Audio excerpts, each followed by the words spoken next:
본질을 묻습니다. 질문하는 기자들 큐. 오늘은 아프간 특별 기여자 사례를 통해서 개인의 일상까지 염탐하는 사생활 침해 보도에 대해서 이야기 나눠보겠습니다. 또 이어지는 큐 플러스에서는요. 아프간 사태를 전달하는 우리 언론의 왜곡된 시선을 전반적으로 짚어보겠습니다. 자, 오늘 주제에 꼭 맞는 전문가분들을 모셨는데요. 먼저 유현재 서강대 커뮤니케이션학부 교수님 어서 오세요. 네, 교수님께서는 사생활 침해 보도 관련한 발표도 하고 하셨다고 해서요. 예, 얼마 전에도 그 국가인권위원회, 한국언론진흥재단, 그다음에 언론중재위원회에서 관심이 좀 많아졌죠. 그래서 불러주셔서 가서 연구 발표를 좀 했고요. 취재권 보호, 그다음에 또 인격권 보호, 요게 접점이 어딜까 이런 부분들에 대해서 좀 얘기를 나누고 있고 상당히 좋은 흐름인 것 같습니다. 네. 자, 그리고 오늘 또 특별히 모신 분이 계세요. 언론인권센터에서 활동하는 권현정 변호사님 어서 오세요. 안녕하세요. 네. 자, 언론인권센터 어떤 일 하는 곳인가요? 네, 저희 언론인권센터는 언론 보도로 인해 피해를 당한 피해자분들을 돕는 시민단체입니다. 저는 여기에서 피해자분들을 만나서 법률 상담을 하거나 센터에서 공익소송을 진행할 경우에 소송에서 변론을 담당하는 역할을 하고 있습니다. 그렇군요. 자, 그럼 오늘 이 교수님 또 권영정 변호사님으로부터 자세한 이야기 들어보도록 하고요. 또 KBS 임주현 기자도 함께합니다. 어서 오세요. 안녕하세요. 오늘 다룰 주제가 사실 어제 오늘 나왔던 문제는 아니거든요. 근데 제가 취재하다 보니까 어려운 지점들이 좀 있더라고요. 오늘 방송을 통해서 조금이라도 그 고민의 지점들을 덜어낼 수 있었으면 좋겠다. 그런 희망을 갖고 나왔습니다. 알겠습니다. 자, 그럼 세 분과 함께 본격적인 이야기 시작하겠습니다.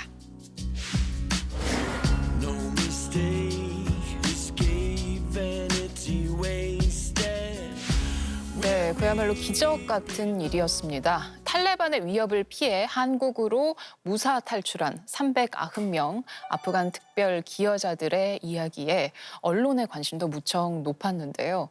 언론은 이들의 입국부터 또 임시 생활시설에 입소하는 모습까지 카메라에 담아서 상세히 전했습니다. 자, 그런데 촬영은 거기서 멈추지 않았습니다. 아프간 특별 기여자들이 빨래를 널고 전화 통화를 하고 또 일상생활을 하는 모습까지도 시시각각 보도된 건데요. 임주현 기자가 취재한 영상 먼저 보시고 이야기 나누겠습니다. 자가격리 중인 아프간 소녀가 밖을 바라보다 눈을 훔칩니다. 빨래를 널거나 통화를 하고 실내에 모여 앉아 밖을 내다보는 사람들과 어린아이의 모습이 고스란히 찍혔습니다. 우리 정부가 지난달 말 구출 작전으로 데려온 아프간 특별 기여자들의 모습입니다. 문제는 이들의 신원 공개. 한국일보는 기사에서 아프간 소녀의 행복을 기원했지만 사진은 모자이크 처리 없이 그대로 내보냈습니다. 외교부가 이미 고향에 남은 다른 가족의 안전 등을 고려해 이들의 신원 노출을 피해달라고 강조한 상태에서 벌어진 일이었습니다. 해당 기사에는 도찰, 몰카, 사생활 침해라는 비판글이 달렸고 테러의 표적이 될 수도 있다는 우려가 나왔습니다. 한국일보는 논란이 불거지자 사과문을 기사에 첨부하고 뒤늦게 사진을 모자이크 처리했지만 사진은 이미 인터넷 공간에 퍼진 뒤였습니다. 난민 인권 단체들은 잇따라 항의 성명을 발표했고 논란은 계속됐습니다. 한국일보는 결국 별도의 사과문을 통해 독자의 윤리 기준에 미치지 못했다고 재차 사과하고 해당 기사를 인터넷에서 삭제했습니다.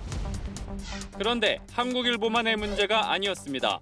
논란이 된 사진 보도가 나가기 이틀 전 동아일보는 입국하는 아프간인들의 모습에 모자이크를 한 한국 언론과 모자이크를 하지 않은 해외 통신사의 사진을 비교하며 어떤 사진이 보고 싶느냐고 물었습니다. 사진에 찍히는 아프간 사람들의 입장보다 보는 사람이 원하는 것을 내세운 질문이었습니다. 얼굴 공개에 대한 기자의 생각을 독자들과 나눠보려는 시도였다고 하지만 해당 기사에는 의도가 뭐냐, 이런 건 알 권리가 아니다라는 등의 비판이 쏟아졌습니다. 이런 식의 사진에 대한 논란은 이번이 처음이 아닙니다. 지난해 지금 아프간 특별 기여자들이 머물고 있는 국가공무원 인재개발원 진천 본원에는 코로나19로 중국 우한에서 돌아온 교민들이 격리돼 있었습니다. 당시 연합뉴스가 교민들의 모습을 마찬가지로 망원 렌즈를 이용해 찍은 뒤 모자이크 없이 내보내 논란이 됐습니다. 당시 외부 인사들로 구성된 연합뉴스 수용자 권익위원회는 논란이 된 사진 보도에 대해 사생활 침해가 맞다고 판단했고 연합뉴스 측은 알 권리 차원에서 보도했지만 의도와 다른 논란이 발생했다며 앞으로 더 고민하겠다고 밝혔습니다.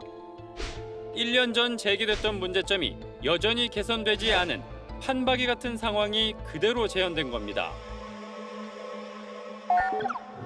네, 일련의 사태를 쭉 좀 짚어봤는데요. 교수님 어떻게 보셨어요?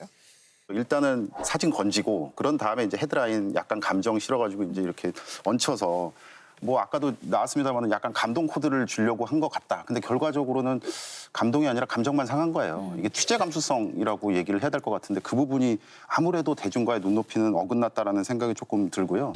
그다음에 저 사진 보면 조금 섬뜩했던 게 사진 찍힐 때 그 수용 시설 상황을 한번 생각을 해보자고요. 네. 그러니까 저분들이 아프간 기여자들이 한 15시간 정도 걸렸대잖아요. 그럼 비행기 타고 대포를 피해서 온 거예요.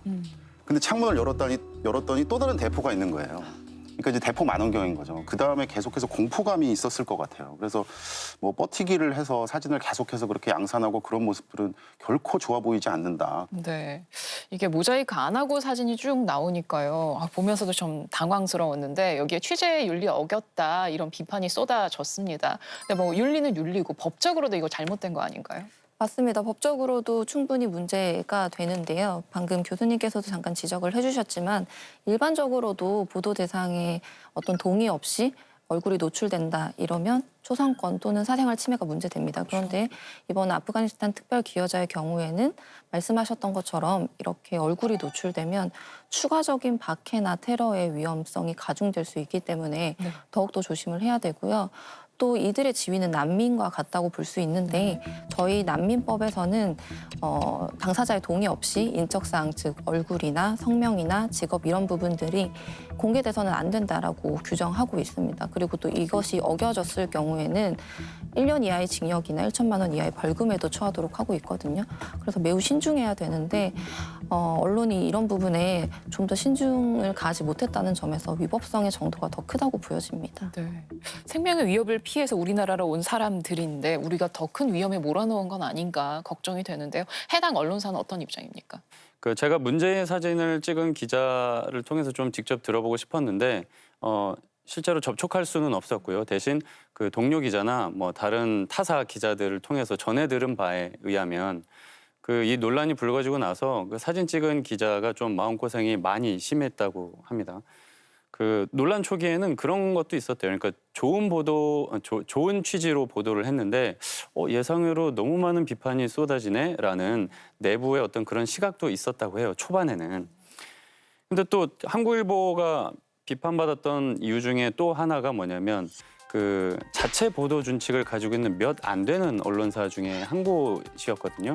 그래서 뭐 자기들 규정도 뭐 어겼다 이런 비판이 나왔었는데 관련해서도 물어보니까 준칙이 있긴 한데 이게 안에 기자들 대상으로 전원에게 의무적으로 교육을 한 건 아니기 때문에 관련 내용을 모르는 기자들도 많다 그렇게 얘기를 하더라고요. 한국일보 사과문을 보면요.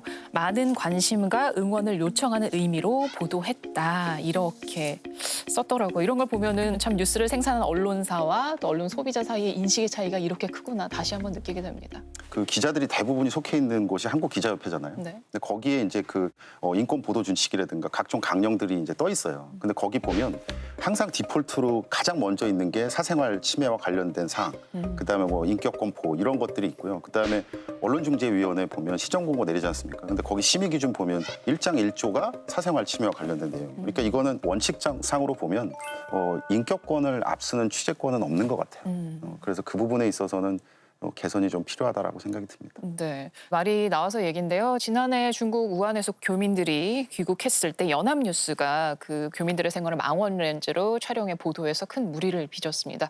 연합뉴스 올해는 보도 어떻게 좀 달라졌나요? 연합뉴스 사진부 기자와 좀 얘기를 나눠봤는데 말씀하셨다시피 1년 전에는 연합뉴스 부 보도가 재난보도 준칙이 정한 신상공개주의 원칙도 어겼잖아요. 네. 그래서 이제 논란이 컸고 당시 신문윤리위원회에서도 주의 조치를 받았단 말이에요. 그러니까 한마디로 홍역을 좀 치렀는데 네. 그때 당시 이후에 그래서 사진부 내부에서도 사생활 침해에 대한 부분에 대한 경각심이 많이 올라갔다는 거예요. 그래서 이번에 진천 특별 기여자들 취재 현장에 갔을 때도 숙소에 있는 사람들의 모습을 망원 렌즈로 이렇게 당겨서 찍거나 하는 취재는 안 했다라는 겁니다. 그래서 그 말이 맞는지 제가 직접 좀 출고된 사진들을 쭉 찾아봤더니 실제로 그런 사진은 찾아볼 수가 없었습니다. 말이 나와서 말인데 지난해 그 중국의 우한 교민들 귀국했을 때 보도 참 문제점이 많았어요. 저는 개인적으로는 그 교민 다룬 기사나 보도 중에 최악의 보도라고 하면 JTBC 보도였다라고 저는 생각을 하고 있어요. 어떤 거 근데 있었죠? 이게 보면 기자가 이제 그 르포 형식으로 가서 리포트를 하시는데 뭐라고 말씀하시냐면 울타리가 없다. 그리고 울타리가 있어도 군데군데 구멍이 뚫려서 허술하다. 경비가 강화되어야 된다. 라는 얘기를 하는 거예요. 그래서 저는 그거 듣다가 이분들이 도주의 우려가 있다라는 건가? 라는 생각이 들어서 정말 깜짝 놀랐어요. 그러니까 굉장히 잠재적인 어떤 일탈자? 뭐 이런 걸로 조금 생각이 들도록 하는 거다. 그래서 지금도 검색되거든요. 근데 보시면 제가 지금 말씀드린 논리들이 전부 다 댓글에 있어요. 그래서 댓글에 보면 제일 센 게 뭐였냐면 경이될 것은 언론이다. 라고 얘기를 할 정도였거든요. 예. 이런 일들이요. 국민적인 관심사가 높은 사안일수록 또 언론사들의 보도 경쟁이 치열한 사안일수록 사생활 침해 보도 논란이 참 많았습니다. 과거에도 이런 일들이 있었거든요. 한번 살펴보시고 이야기 이어가겠습니다. 화장실 앞에서 차례를 기다리는 북한 응원단 모습입니다. 옷매무새를 가다듬고 손을 말리는 등 화장실 안팎 상황이 고스란히 찍혀 보도됐습니다. 모두 연합뉴스가 찍은 사진들입니다. 화장실 장면 보도에 비판의 목소리가 쏟아졌습니다. 연합뉴스는 일부 판단이 흐려졌다면서 문제가 된 사진을 삭제했지만 논란은 오래도록 계속됐습니다. 지난해 일부 방송사들은 일본군 위안부 피해자 쉼터에 손영미 소장이 사망하자 손 소장 자택을 찾아가 문 열쇠 구멍에 카메라를 들이댔습니다. 별 의미도 없는 집안 모습을 촬영해 자극적인 방송을 했다는 비판이 쏟아졌습니다. 방송통신심의위원회는 문제가 된 YTN, TV조선, MBN이 방송심의 규정 자살묘사 조항을 어겼다며 법정 제재 조치했습니다.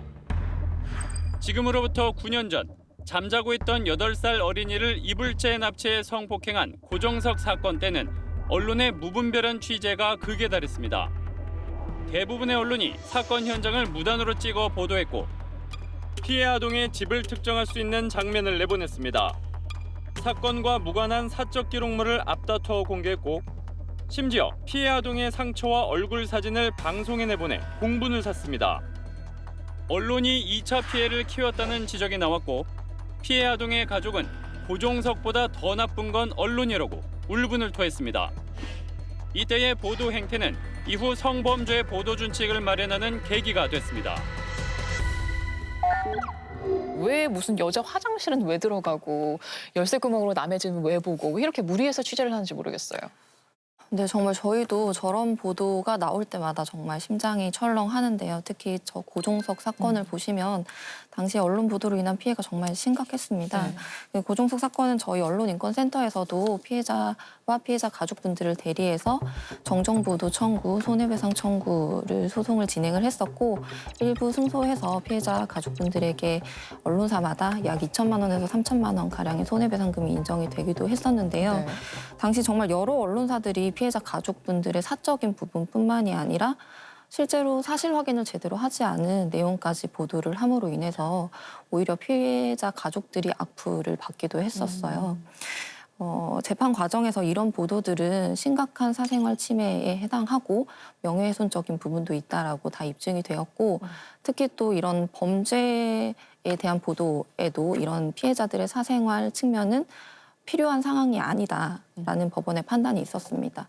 하지만 그런 법원의 판단이 있었어도 이미 피해를 받은 피해자분들의 삶은 온전히 회복되었다고 보기 어려웠고 당시에 피해자분들은 이 언론 취재가 계속적으로 이어질까 봐 여러 번 이사를 다니시기도 하고 실제 당시 피해자분들이 가해자도 나쁘지만 더 나쁜 건 우리에게 더 나쁜 건 우리의 삶을 더 괴롭히는 건 언론이다라고 하면서 눈물을 흘리시기도 하고 저희도 정말 마음이 안 좋은 사건이었습니다. 그렇네요. 이게 피해자 입장에서 한 번이라도 생각을 해본다면 이런 보도가 나올 수가 없을 것 같은데요. 정말 저는 고종석 사건하고 그다음에 그 북한 응원단 화장실 추격 사건 아무튼 이건 정말 대표적인 흑역사고요. 입이 10개라도 사실은 할 말이 없는 사안이었다라는 말씀을 좀 드리고 싶습니다. 일부 언론인들은 아직도 약간의 특권의식 그리고 그걸 넘어서 선민의식까지 갖고 있는 것 같아요. 그러니까 이런 마음이겠죠. 나 정도 되면 이 정도는 해도 돼.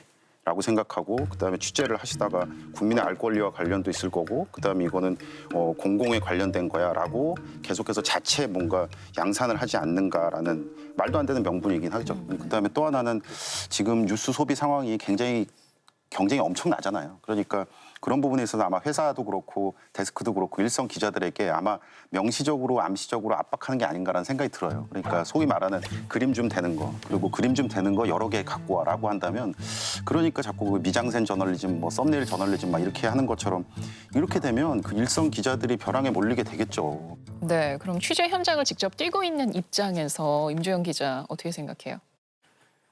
예, 교수님께서 되게 좋은 지적을 해주셨는데 제가 이번 취재하면서 만났던 많은 기자들이 일종의 눈치 게임이 벌어지거든요. 네. 그러니까 어느 누구 하나가 좀 과도하게 취재를 하면 다른 기자들도 좀 과도하게 확 몰아가고 또 반대로 좀 약간 원리 원칙대로 하면 좀 다른 기자들도 원리 원칙을 따르려는 분위기가 조성이 되는데 관련해서 좀 과거 저희 고창 기자의 일화를 좀 전해드리고 싶은데 1996년에 강릉 무장공비 침투 사건이 있었단 말이에요. 그때는 우리 국군이 무장공비를 이제 사살해서 이렇게 어떤 시신을 뭐 발가벗겨 놓고 뭐 취재진들 불러서 취재도 하고 방송도 하고 그런 시절이었는데 한 번은 현장에 있던 사진 기자가 그래도 이런 방식은 아니지 않냐. 그래도 고인에 대한 우리 적이긴 하지만 인간에 대한 최소한의 예의는 좀 지켜야 되지 않냐. 이렇게 문제 제기를 하니까 좀 이렇게 일부 가리기도 하고 좀 약간 과열됐던 분위기가 누그러졌다라는 일화가 있더라고요. 네. 그런 자정 노력의 케이스가 잘 눈에 안 보인다라는 게 좀 안타까운 생각이 들고요. 네. 근데 어쨌든 앞서 살펴봤던 여러 가지 문제가 됐던 사례들 이런 것들은 사생활 침해 보도 대상이 이제 공인이 아닌 사인, 그러니까 일반인이었기 때문에 확실히 그건 변명의 여지가 없이 잘못한 행위였다라고 생각을 합니다. 그러게요. 얘기 듣다 보니까 궁금한 게요. 그러면 이 취재 대상이 공인이냐 아니면 뭐 사인 일반인이냐에 따라서 사생활 침해 보도의 처벌 수위가 좀 달라지나요? 네, 아무래도 달라지게 되는데요. 헌법 제17조에서는 사실 모든 국민이 사생활의 비밀과 자유를 침해받지 않을 그런 권리가 보장된다라고 규정은 돼 있습니다. 네. 하지만 실제로는 사인, 즉 일반인이냐 아니면 공인이냐에 따라서 법원은 좀 위법성의 정도의 차이를 두고 있는데요. 사실 사인에 대한 사생활 침해가 문제가 되면 대부분의 사건에서 법원도 위법한 보도다 이렇게 보고 있습니다. 하지만 공인은 이미 대중에게 목소리나 얼굴이나 이런 부분들이 노출이 되어 있기 때문에 개별적으로 보도에 대해서 동의를 받지 않더라도 사생활 침해에 해당하지 않는다라고 보고 있고 또 그 보도의 목적이 공익적인 목적이었다라고 하면 위법성이 인정되지 않는다라고 이렇게 판단되고 있습니다. 네. 저도 공부를 해봤는데요. 공인에 대한 공인된 정의가 없어요. 그렇죠. 그러니까 이게 참 너무 헷갈려가지고 사회자님은 공인이 어떤 정의가 있을 거라고 생각하세요? 저도 말씀하신 것처럼 그냥 공인하면 당연히 고위공직자나 정치인 정도로 생각을 했어요. 그런데 뭐 연예인이나 스포츠 스타가 무리를 일으켰을 때 공인으로서 책임을 다하지 못해서 죄송합니다. 이런 식으로 사과를 하잖아요. 그런 걸 보면 대중의 인식 속에서 공인이라는 범주가 생각보다 되게 넓구나. 공인의 직접적인 의미는 공적인 일에 종사하는 사람이라고 돼 있고요. 비슷하지만 약간 또 넓은 개념이 공적 인물이라고 있더라고요. 그러니까 거기에 이제 아까 말씀하셨던 것처럼 공직에 종사하진 않지만 뭐 연예인이라든가 뭐 대기업 간부라든가 뭐 이런 식으로 이제 확대가 조금 되는 거예요. 네. 그래서 제가 대표적으로 좀 애매할 수 있는 케이스를 좀 한번 말씀을 좀 드려보겠습니다. 네. 한번 맞춰보십시오. 첫 번째는 이 정치인은 분명히 아니에요. 근데 평론가로 분류되는 사람인데 이 사람이 뭔가 SNS에다가 남기기만 하면 그 다음날 다 언론에서 이제 받아 쓴다거나 이렇게 네. 되거든요. 그럼 그 영향력만으로 공인이라고 할 수 있을까요? 애매하죠. 그러게요. 그다음에 또 한 분 있습니다. 이분 굉장히 유명하신 분인데요. 아무런 공적 지위가 없었는데 굉장히 적극적으로 바쁘게 사셨던 분이 있어요. 그러니까 최서원 씨죠. 그러니까 구 최순실 씨. 그러니까 이분 같은 경우에는 공인일까 아닐까? 라는 것도 이제 헷갈리게 되는 겁니다. 네. 정말 방금 들은 몇 개의 사례만 봐도 너무 고민스럽거든요. 이분을 공인으로 봐야 될지 말아야 될지. 자, 그럼요. 취재를 하다 보면 현장의 기자들이 분명히 착각할 수 있는 부분, 또 잘 모르고 애매한 부분이 많을 것 같아서요. 그런 사례를 좀 예시로 들어서 설명을 해볼까 합니다. 저기 그럼 유 교수님, 또 임주현 기자는 OX 팻말을 딱 들고 이게 사생활 침해가 인정된다 하면 O 들어주시고 아니다, 인정 안 된다 하면 X를 들어주시면 됩니다. 세월호 참사 당시 특정 종교에 대한 보도가 이어졌는데요. 한 언론사가 유명 연예인이 해당 종교 활동을 하고 있다며 모임 영상을 공개했습니다. 이건 사생활 침해에 해당될까요? 고민 좀 되시나요? 침해에 해당된다. 네, 정답은 O가 맞고요. 그 해당 보도가 몰래 촬영한 부분이 있었습니다. 그래서 보도 방법 자체도 문제가 됐었고 종교는 개인의 내밀한 영역에 해당한다는 법원 판단이 있습니다. 종교뿐만이 아니고 병원 기록이나 성적 지향 그런 부분도 개인의 내밀한 영역에 해당해서 이런 부분은 정말 상당한 공익적 목적이 있다. 뭐 그런 사건이 아닌 이상 거의 대부분 사생활 침해에 해당해서 언론사의 책임이 인정될 것 같습니다. 그렇군요. 자, 다음 사례 보겠습니다. 대기업 부회장이 상견례를 하기 위해 호텔 건물 앞에서 가족끼리 서로 인사 나누는 모습을 언론이 촬영해서 보도를 했는데요. 이건 사생활 침해일까요? 조금 고민이 되시는. 예, 아니 잘 모르겠어요. 정답은 세무. 아, 정말요? 네. 네. 세무라고 볼 수 있는데 법원에서는 어떻게 봤냐면 대기업 부회장의 상견례 보도 내용 자체는 대중의 정당한 관심사가 인정되는 부분이라고 봤습니다. 그래서 일부 내용만 사생활 침해에 해당한다고 봤는데 그 일부 내용이라는 것은 그 공적 인물이라고 볼 수 없는 약혼녀의 초상이 포함된 그런 사진이 포함된 보도 내용만 사생활의 침해에 해당한다라고 봤고 네. 그 약혼녀의 사진이 공개된 장소, 그 호텔 로비에서 촬영됐다라고 하더라도 그 부분은 사생활 침해에 해당한다라고 봤던 게 대법원의 판단이었습니다. 그러면 상견례 보도한 것 자체는 문제될 게 없다? 그렇죠. 네. 그렇군요. 자, 일단 앞서 사례들을 쭉 들어보니까요. 법원 판례에도 나와 있듯이 이게 취재 대상이 공인이라고 할지라도 사생활 침해 보도에 대해서 어떤 무조건적인 면죄부는 없다. 늘 경각심을 좀 가져야 된다라는 생각이 드네요. 네, 맞습니다.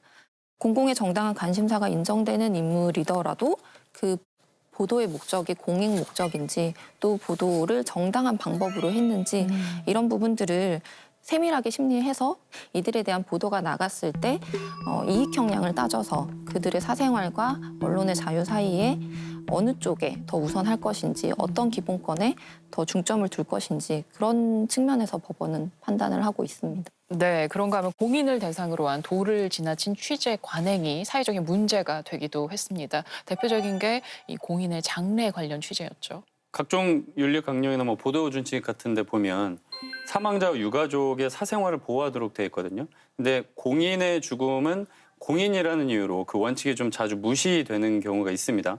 그러니까 일례로 2018년에 노회찬 의원이 사망했을 때 그 시신을 싣고 구급차가 가는데 TV조선이 뒤에서 이제 차량으로 따라 붙어서 그걸 계속 찍으면서 생중계를 했단 말이에요. 그 신호대기에 걸려서 이제 그 구급차가 멈추니까 또 뒤에서 그 렌즈 줌인으로 이제 당겨가지고 뒷좌석 유리창을 막 이렇게 막 들여다 본 겁니다. 그게 되게 논란이 돼서 이후에 방심위로부터 행정 지도를 받았거든요. 그러고 나서 그 이듬해에는 또 연예인이죠. 그 설리가 그 사망을 했었는데 그때 또 일부 언론들이 시신 운구 장면을 그렇게 또 찍어서 보도를 하고 또 시신 수습 과정이나 유가족 반응을 가지고 또 막 그 속보 경쟁이 붙고 그랬어요. 그래서 나중에는 조문 현장에 취재진 출입이 금지되기도 했었습니다. 예, 그런 일들이 자꾸 반복이 되고 있어요. 저 이게 사실 훔쳐보는 건데요. 언론이 한다고 해서 이게 정당화되고 공식화되는 게 아니잖아요. 이게 이제 소위 말하는 관음 저널리즘이죠. 근데 언론이 절대로 어떤 상황에서도 결코 관음적이어서는 안 된다. 이게 강력한 메시지가 정말 세계인에게 모두 전달됐던 사례가 있습니다. 이게 얼마 전이었죠. 한 6월이었던 걸로 기억하고요. 유로 2020. 이제 그 유럽 축구 선수권 대회인데요. 근데 거기서 핀란드랑 덴마크랑 경기가 있었어요. 근데 덴마크 팀 선수 중에 크리스티안 에릭센이라고 있습니다. 그러니까 손흥민 선수 절친이었죠. 토트넘에서 뛰고. 근데 이분이 이제 그 전반 한 42분 정도 됐는데 이 드로잉 패스 받으러 가다가 팍 쓰러지셨어요. 그래서 뭐 심정지 오시고 뭐 이렇게 됐었는데 문제는 그때 BBC에서 중계 방송을 하고 있었거든요. 근데 그걸 안 끊어요. 그걸 안 끊고 그다음에 심지어 심폐소생술을 하는 것도 다 보여주고 그다음에 아내가 이제 그 스탠드에 있다가 그라운드로 내려오거든요. 그러면서 이제 오열을 하죠. 근데 그 모습까지 다 방영이 됐어요. 그래서 뭐 이 어떤 반응이 있었을까요? 이 한마디로 그 비난이 엄청났습니다. 이게 도대체 뭐 하는 거냐. 그리고 이게 피핑이라고 하잖아요. 훔쳐보기 하는 거잖아요. 근데 이것도 또 공영방송이다라는 거죠. BBC가 한마디로 굉장히 큰 망신을 당한 거죠. 자, 올해 1월부터 8월까지요. 언론중재위원회 시정 권고된 829건의 기사가 있습니다. 이 중에 사생활 침해 사유가 가장 많은 293건을 차지했습니다. 그만큼 언론의 사생활 침해 보도가 뭐 공인과 사인, 일반인을 가리지 않고 자주 발생하고 있다는 의미일 겁니다.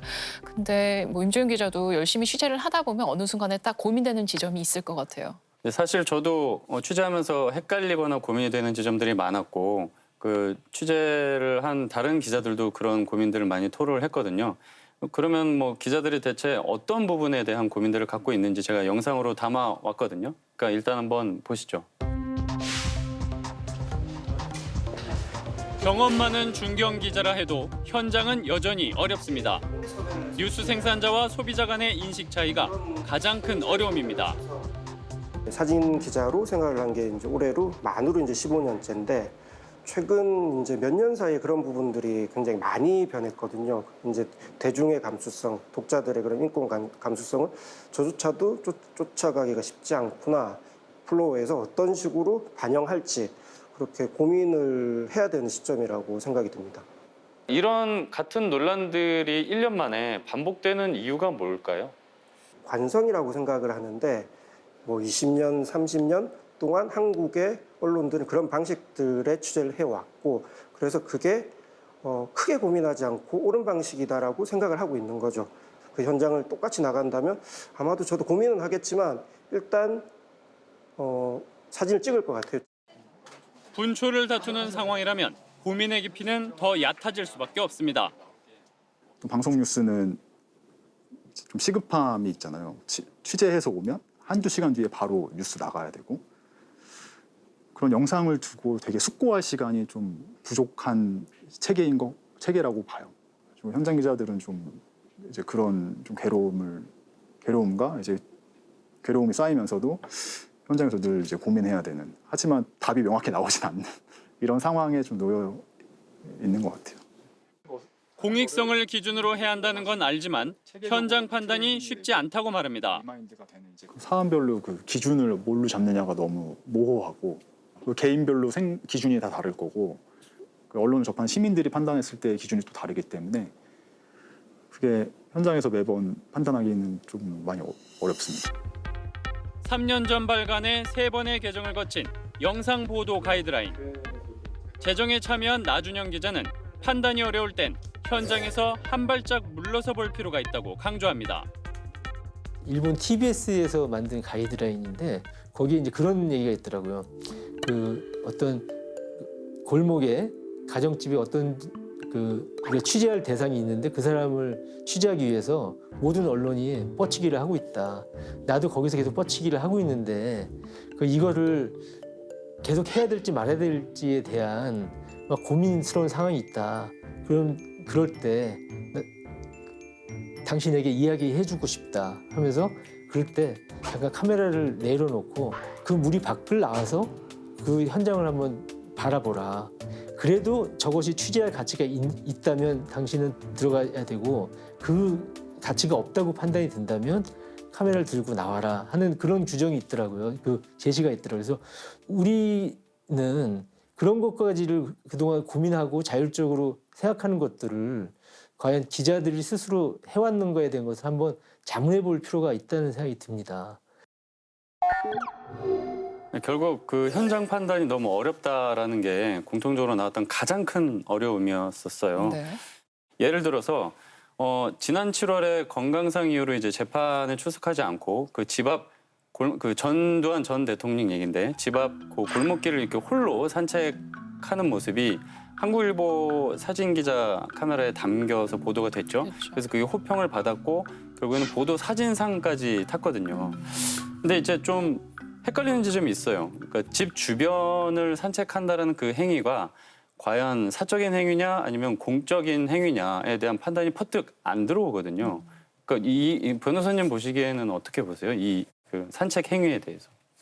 우선 전두환 씨가 공인에 해당한다라는 거는 이견이 없을 것 같고 네. 그렇다면 그 집 주변을 산책하는 행위가 사적인 행위냐 공적인 행위냐 이런 판단이 있을 수 있는데 사실은 그냥 집 앞 주변 산책하는 행위는 사적인 행위가 맞죠. 근데 이 사건에서 중요한 것은 그 행위가 사적인지 공적인지보다는 그 보도의 목적이 무엇이었느냐가 중요할 것 같아요.